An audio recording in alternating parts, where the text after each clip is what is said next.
नमस्कार साथियों, स्वागत है आपका यूपीएससी बिहार टू दिल्ली के इस चैनल में। तो पहले क्लास में हमने पढ़ा था अर्थशास्त्र और अर्थव्यवस्था में क्या अंतर है। तो अर्थशास्त्र धन का सिद्धांत और अर्थव्यवस्था जिसमें संसाधनों का उचित आवंटन जिससे नागरिकों का अधिकतम कल्याण हो सके, जिसमें धन की मुख्य भूमिका होता है। दूसरी क्लास में हमने ये पढ़ा था किसी भी अर्थव्यवस्था में निम्नलिखित दो केंद्रीय समस्या होती है: संसाधनों का अभाव और संसाधनों का उचित आवंटन ना होना। आज के क्लास में हम पढ़ने वाले हैं उत्पादन के कारक। तो हम पढ़ने वाले हैं उत्पादन के कारक। तो संसाधन संसाधन संसाधन उत्पादन के संसाधन उत्पादन के संसाधन उत्पादन किसका किया जाए, किसका उत्पादन किया जाए, किसका। तो किसी भी अर्थव्यवस्था में किसका उत्पादन किया जाता है, वस्तु या सेवा का। वस्तु या सेवा का। अब वस्तु किसे कहते हैं, तो वस्तु किसे कहते हैं जिसे हम स्पर्श कर सकते हैं, टेंजेबल, इसे हम वस्तु कहते हैं। दूसरी बात, जिसे हम स्टोर कर सकते हैं, स्टोर कर सकते हैं, उसे वस्तु कहते हैं। तीसरी बात,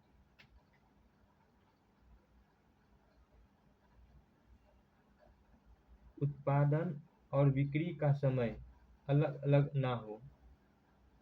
जैसा कि मान लीजिए कोई पेन है, पेन पेन अभी ये बना,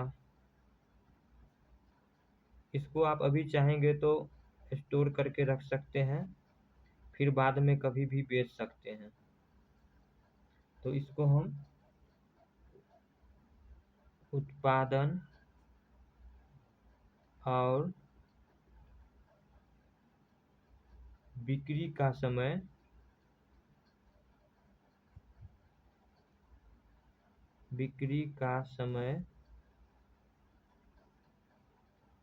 अलग अलग होता है।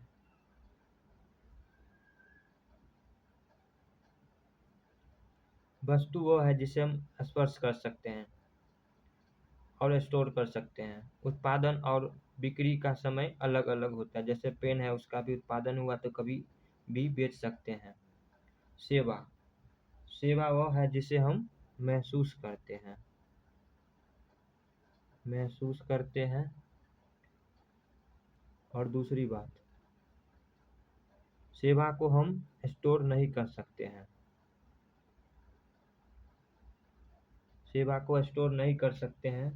कुछ सेवा को स्टोर कर सकते हैं तकनीक के सहायता से। कुछ सेवा को हम स्टोर कर सकते हैं तकनीक के सहायता से। जैसे हम अभी आपको ये पढ़ा रहे हैं, तो इसको हम जो यूट्यूब पे अपलोड कर देंगे तो ये स्टोर हो जाएगा। तो इसे हम तकनीक के सहायता से स्टोर कर सकते हैं, ये एक सेवा है। और तीसरा हो जाएगा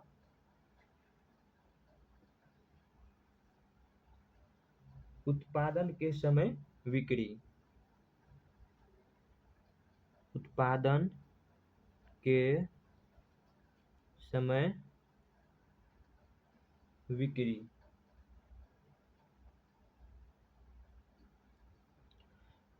वस्तु वो है जिसे हम स्पर्श कर सकते हैं, सेवा वो है जिसे हम महसूस करते हैं। वस्तु को हम स्टोर कर सकते हैं, सेवा को हम स्टोर नहीं कर सकते हैं। पर कुछ सेवा को हम स्टोर कर सकते हैं तकनीक के सहायता से। जैसे हम अभी आपको पढ़ा रहे हैं तो यूट्यूब पे अपलोड हो जाएगा, तो वो सेवा स्टोर हो जाएगा। उत्पादन और बिक्री का समय अलग अलग होता है वस्तु का। जैसे कोई पेन है, अभी बना, उसे बाद में भी हम बेच सकते हैं। और उत्पादन के समय ही बिक्री होगा सेवा का। जैसे मान लीजिए कोई डॉक्टर है, अभी आपको वो सेवा दे रहा है, अभी सेवा दे रहा है आपको, तो अभी ही आप उसका सेवा ले रहे हैं, तो अभी भी सेवा का उत्पादन कर रहा है, अभी ही बिक्री हो रहा है। फिर कभी आपको अगर सेवा लेनी होगी तो फिर उसका उत्पादन होगा और फिर से बिक्री होगा, क्योंकि से उत्पादन के समय ही बिक्री होता है।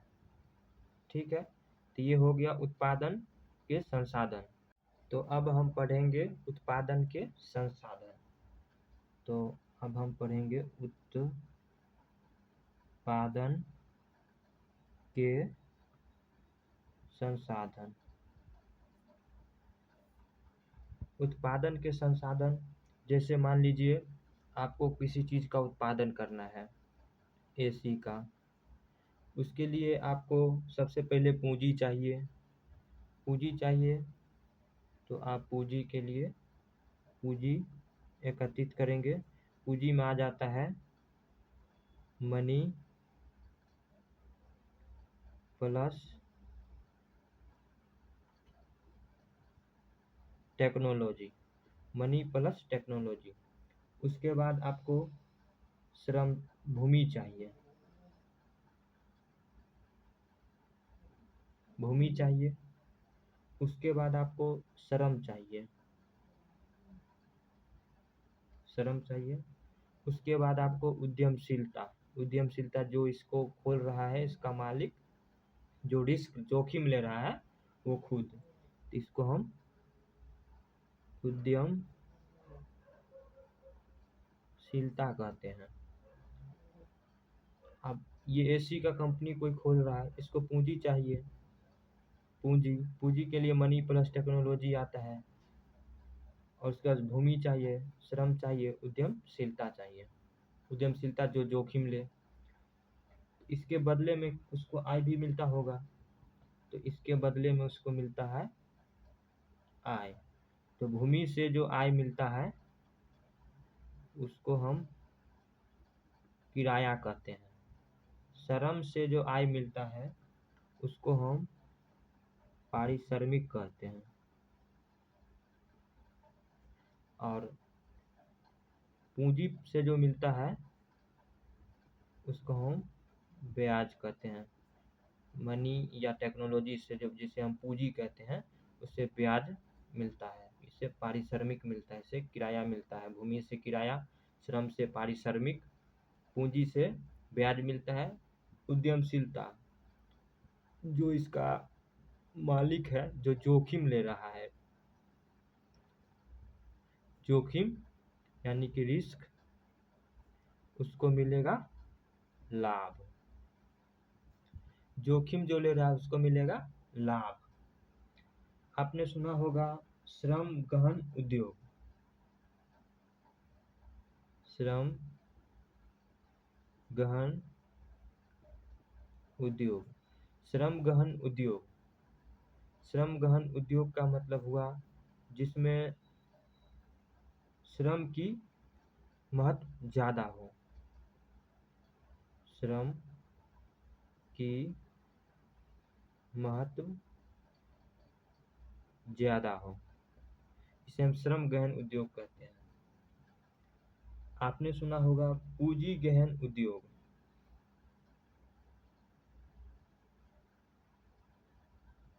पूंजी गहन उद्योग, जिसमें पूंजी का महत्व, पूंजी का महत्व ज़्यादा हो, उसे हम पूंजी गहन उद्योग कहते हैं। तो पिछले टॉपिक में हमने पढ़ा था किसी भी अर्थव्यवस्था के दो समस्या होती है। पहला, संसाधनों का अभाव और संसाधनों का उचित आवंटन न होना। तो अब आपको हम बताते हैं संसाधनों का अभाव। तो देखिए, अब संसाधनों का अभाव। तब संसाधन कितने हैं? 4। तो हमारे इंडिया में भूमि तो पर्याप्त मात्रा में है, पर्याप्त मात्रा में है, इसका तो अभाव कोई नहीं है। और जिसका अभाव होगा उसका हम आयात कर लेंगे, जिस भी संसाधन का अभाव होगा उसका हम आयात कर लेंगे। आयात किसे कहते हैं ये तो हम आपको पहले ही क्लास में बताए थे। किसी देश से वस्तु या सेवा खरीदना आयात कहलाता है, खरीदना, बिक्री करना निर्यात कहलाता है। अब आपको श्रम, तो अपने देश में इतनी ज़्यादा जनसंख्या है कि श्रम भी पर्याप्त मात्रा में है, पर्याप्त मात्रा में श्रम है। उसके बाद आ जाएगा पूंजी।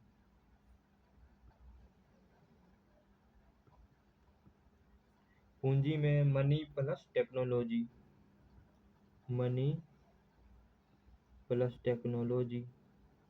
तो मनी का अभाव तो है ही नहीं, अपडेटेड टेक्नोलॉजी का, अपडेटेड टेक्नोलॉजी नहीं है, इसका अभाव है।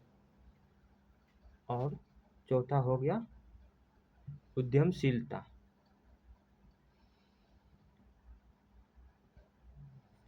उद्यमशीलता, उद्यमशीलता का भी अभाव है,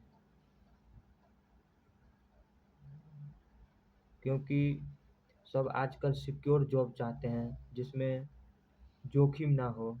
तो इसमें अभाव क्यों है? क्योंकि इसमें ज़्यादा जोखिम है।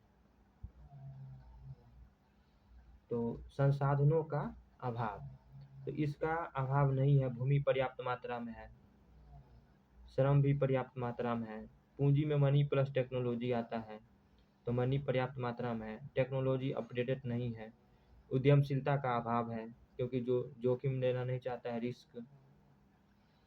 तो इसका उपाय कैसे होगा? अपडेटेड टेक्नोलॉजी जो नहीं है, इसीलिए इसी के लिए सरकार ने चालू किया है make in India. Make in India, इसका उपाय, टेक्नोलॉजी का उपाय, make in India. Make in India से कि कोई भी विदेशी कंपनी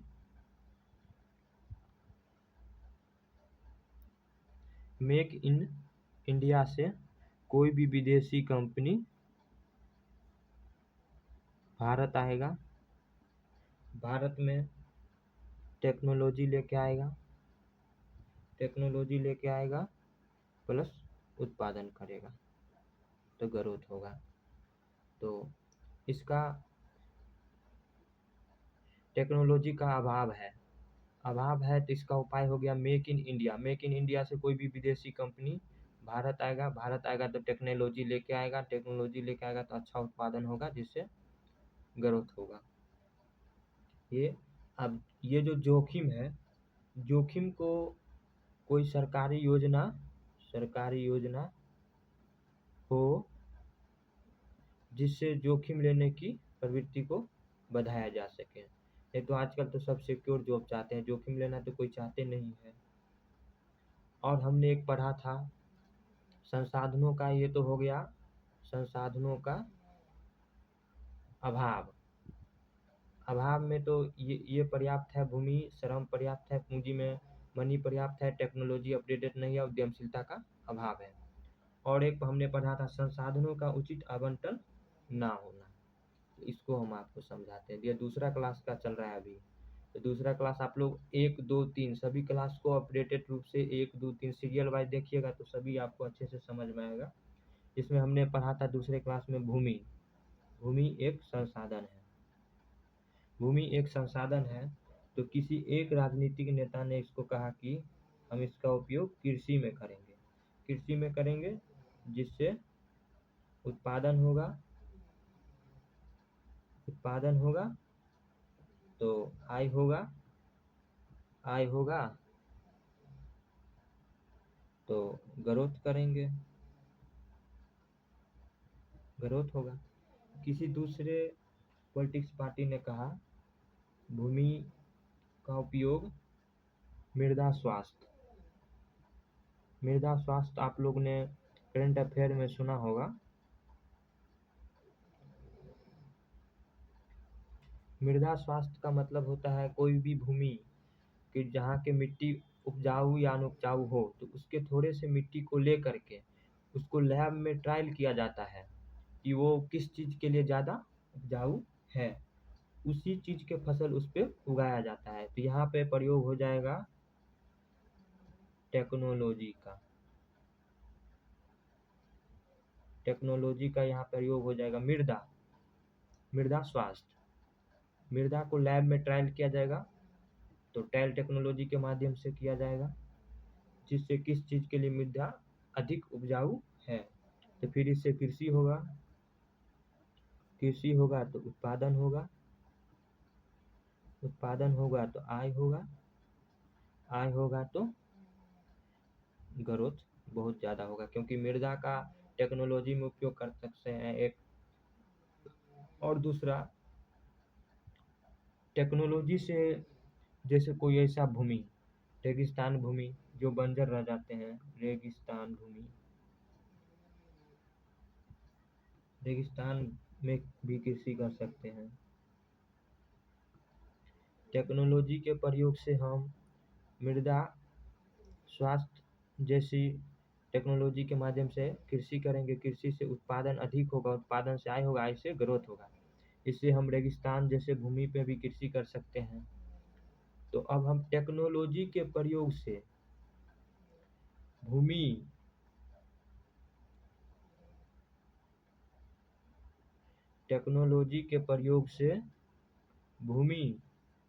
श्रम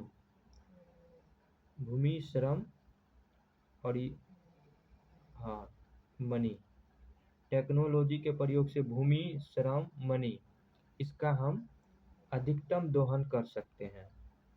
अधिकतम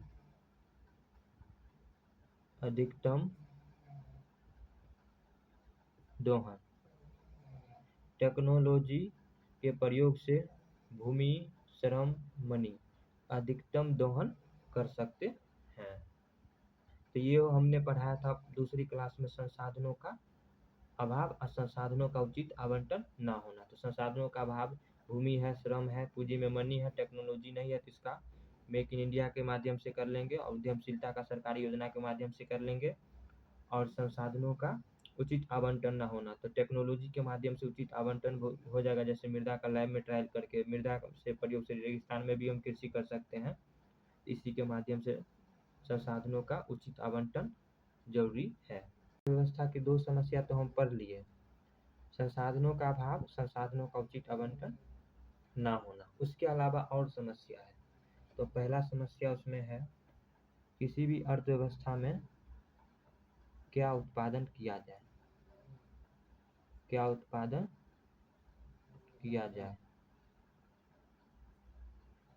तो किसी भी अर्थव्यवस्था में क्या उत्पादन किया जाए, तो किसी को बोलेगा हमको चावल अच्छा लग रहा है, हमको मेरे लिए चावल उत्पादन किया जाए।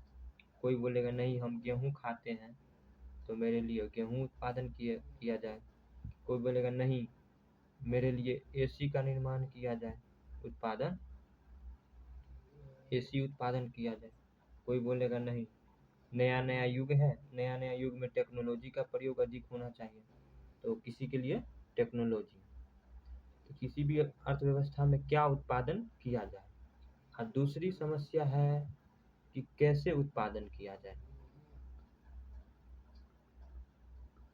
किसी भी चीज का संसाधन से कैसे उत्पादन किया जाए,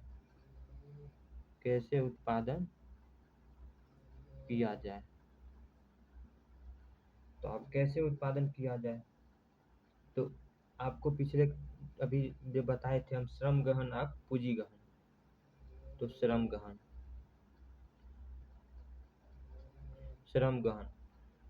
गहन जिसमें श्रम की मात्रा या महत्व अधिक हो, श्रम की महत्व अधिक, महत्व अधिक, जिसमें श्रम का महत्व अधिक हो। पूंजी गहन, कैसे उत्पादन किया जाए, तो श्रम गहन, श्रम का महत्व अधिक हो। अब होगा पूंजी गहन। पूंजी गहन, पूंजी में तो मनी प्लस टेक्नोलॉजी होगा, तो इसमें पूंजी का उपयोग अधिक हो, तो पूंजी का महत्व ज्यादा, पूंजी का महत्व ज्यादा। तो अब मान लीजिए कोई हाईवे बन रहा है, जैसे आप मान लीजिए ये हाईवे बन रहा है, ये हाईवे बन रहा है, हाईवे, तो हाईवे बन रहा है, तो इसमें पहली कोई सरकार है तो इसमें ज़्यादा श्रम का उपयोग करेगा, श्रम ज़्यादा लगेगा, उपयोग करेगा, तो ये होगा श्रम ज़्यादा उपयोग करेगा, तो ये हो गया श्रम गहन। पर इसमें इसको बनने में टाइम ज़्यादा लग जाएगा, जिससे ये योजना बहुत जल्द पूरी नहीं हो पाएगी। तो इसमें पहली जो सरकार है इसकी होगी आलोचना, आलोचना। और दूसरा है पूंजी गहन, तो ये ऐसे कोई हाईवे बन रहा है, हाईवे बन रहा है, तो हाईवे बन रहा है तो इसमें अगर हम पूंजी का अधिकतम उपयोग करेंगे, पूंजी गहन, तो पूंजी का अधिकतम उपयोग करेंगे,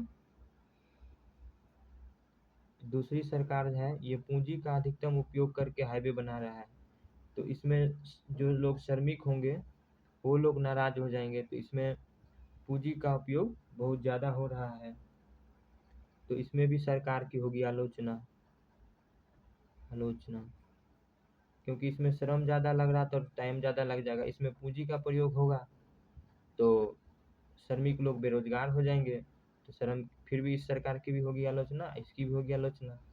अब तीसरे जो है समस्या, तीसरा यहाँ लिख लेते हैं, उत्पादन किसके लिए किया जाए, किसके लिए किया जाए। तो पहला हो गया क्या उत्पादन किया जाए, दूसरा कैसे उत्पादन किया जाए, तीसरा किसके लिए उत्पादन किया जाए। तो 0 से 5 वर्ष के बच्चों के लिए, 5 से 15 वर्ष के लोग के लिए, 15 से 20 वर्ष की आयु के लिए और 20 प्लस। इसको कहते हैं डेमोग्राफी स्ट्रक्चर,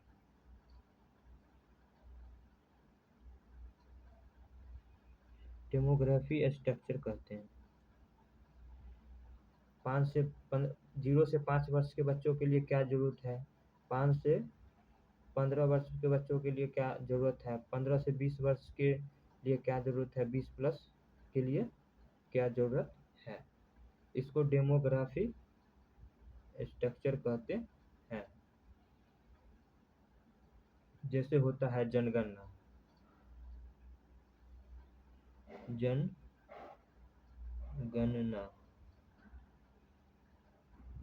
मान लीजिए जनगणना होता है, तो जनगणना में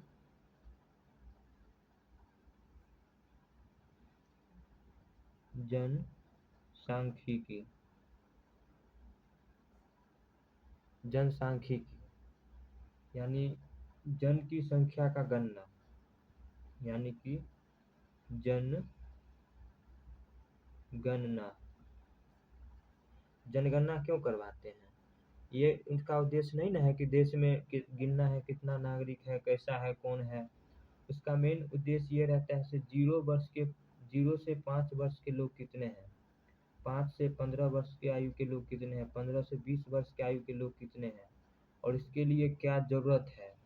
जैसे 0 से 5 वर्ष के लिए बच्चे हैं, तो बच्चों के लिए खिलौने जरूरी है, तो ये कितने हैं खिलौने, खिलौने जोड़ी है, कितने खिलौने हैं, उसी हिसाब से उत्पादन होगा।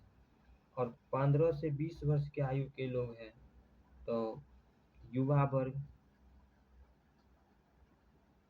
युवा 15 से 20 वर्ष के आयु के लोग युवा वर्ग के लिए क्या उत्पादन किया जाए, तो उस हिसाब से ये आपको जो जनसांख्यिकी है, ये यूपीएससी के सिलेबस में भी है। जनसांख्यिकी ये आपके यूपीएससी के सिलेबस में है। जनसांख्यिकी जनगणना क्यों किया जाता है, इसी के लिए किया जाता है कि 0 से 5 से वर्ष के लोग कितने हैं, 5 से 15 वर्ष के लिए कितने हैं, 15 से 20 कितने हैं, 20 प्लस कितने हैं, तो 15 से 20 युवा वर्ग कितने हैं, 0 से 5 वर्ष के लोग कितने हैं, जिससे बच्चे कितने हैं, जिससे खिलौना उस हिसाब से उत्पादन हो। तो उत्पादन किसके लिए किया जा रहा है, इससे ये पता चलता है। अब मान लीजिए जैसे जापान का आप एग्जाम्पल ले लिए। जापान में वृद्ध लोग ज़्यादा है, वृद्ध ज़्यादा है तो वहाँ पे हेल्थ अच्छा होना चाहिए, मेडिसिन हेल्थ अच्छा होना चाहिए, तो इसी के लिए जनगणना होता है। तो आप सबसे पहले आप देख लीजिए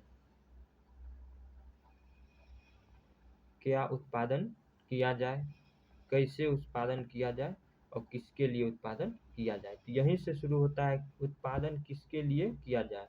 0 से 5 वर्ष के बच्चों के लिए उत्पादन किया जाए, 15 से 20 वर्ष के आयु के वर्ग के लोग के लिए, तो युवा वर्ग के लिए उत्पादन किया जाए। तो डिमांड जैसा होगा, 0 से 5 वर्ष के बच्चे हैं वो क्या उत्पादन किया जाए, तो उसको क्या चाहिए ज़्यादा, तो खिलौना, तो यहाँ खिलौना ज़्यादा उत्पादन होगा। 15 से 20 वर्ष के आयु के जो लोग हैं, युवा वर्ग 15 से 20, उसको क्या चाहिए, उसको क्या उत्पादन किया जाए। उसको अगर टेक्नोलॉजी की ज़्यादा अगर ज़रूरत होगा तो टेक्नोलॉजी होगा। फिर कैसे उत्पादन किया जाए, तो अगर आप लिखना चाहेंगे तो आप लिख सकते हैं, तो आप लिख लीजिए जैसे उत्पादन के कारक, तो भूमि, श्रम, पूंजी, उद्यमशीलता। तो भूमि किसे कहते हैं, प्राकृतिक संसाधनों का समूह, और श्रम आर्थिक हित पूरा करने के लिए किए गए मानवीय प्रयास। और जैसे आप मान लीजिए कोई ये रिक्शा चालक है, ये जा रहा है, ये आपको बोला थोड़ा धक्का दे दीजिए, आपने धक्का दे दिया तो आपने मानवीय प्रयास तो किया, मानवीय प्रयास किया जिससे उसको रिक्शा आगे बढ़ गया। लेकिन आप श्रम कहलाएंगे, तो श्रम आप नहीं कहलाएंगे, क्योंकि आर्थिक हित आपको इसमें पूरा नहीं हुआ, आप सिर्फ एक मानवीय प्रयास कर रहे हैं। तो इसीलिए तो श्रम जिसमें आर्थिक हित पूरा करने के लिए किए गए मानवीय प्रयास। पूंजी धन एवं तकनीक, मनी प्लस टेक्नोलॉजी। उद्यमशीलता जोखिम लेने की प्रवृत्ति। अब इस सब से जो आय उत्पन्न होगा, तो भूमि से जो मिलेगा उसे किराया कहते हैं, श्रम से पारिश्रमिक, पूंजी से ब्याज, उद्यमशीलता से लाभ। नोट लगा के आप लोग एक पॉइंट लिख लीजिएगा, वस्तुओं को स्टोर कर सकते हैं, सेवाओं को नहीं। और इसके बाद किसी भी अर्थव्यवस्था की समस्याएं को निम्नलिखित तरीके से भी व्यक्त किया जा सकता है। क्या उत्पादन किया जाए, कैसे उत्पादन किया जाए और किसके लिए उत्पादन किया जाए। फिर उसके बाद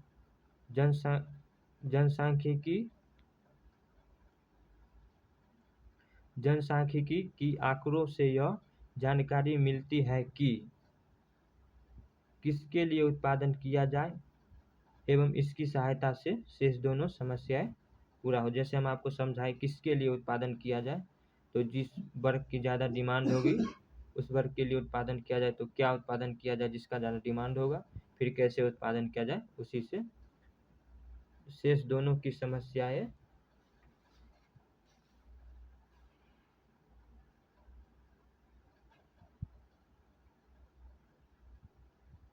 को भी हल किया जा सकता है। तो आज के वीडियो को हम यही ख़त्म करते हैं। आप चैनल को सब्सक्राइब कर लीजिए, वीडियो को लाइक कर दीजिए। Thank you.